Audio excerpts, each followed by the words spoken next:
Salut, c'est Chloé Abercorn, je suis doctorante à Isinnovation en partenariat avec le LBBE, un laboratoire sur le campus lyonnais. Et aujourd'hui, on va faire un gorgement de punaise de lit ensemble. Donc la punaise de lit, elle se nourrit principalement de sang humain. Ici, on a du sang qualifié de l'EFS, l'établissement français du sang. Qualifié, c'est-à-dire qu'il a été testé pour les maladies potentielles, testé négatif.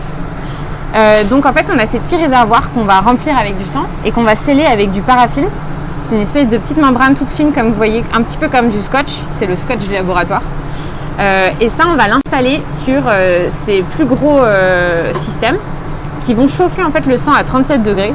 Donc c'est relié à une unité centrale sur secteur. Donc on va tout simplement l'installer comme ça.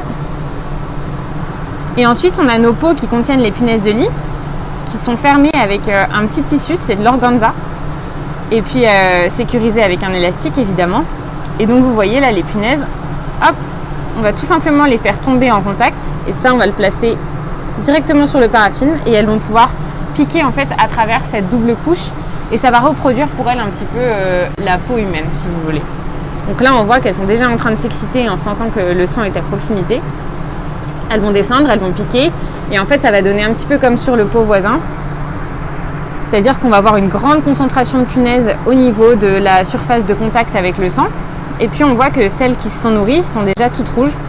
Donc plus ou moins rouges, rouge plutôt foncé pour celles qui ont déjà une cuticule pour les stades plus avancés qui est brune.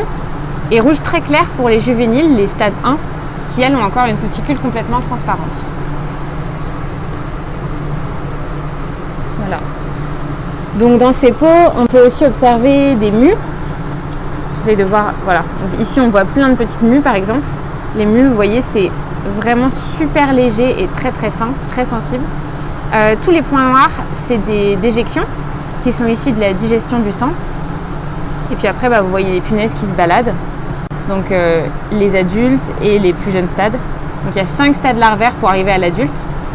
Chaque mue d'un stade à l'autre nécessite un repas de sang comme cela, ou sur un être humain dans un lit. Et la femelle a besoin également d'un repas de sang pour pouvoir pondre. Voilà.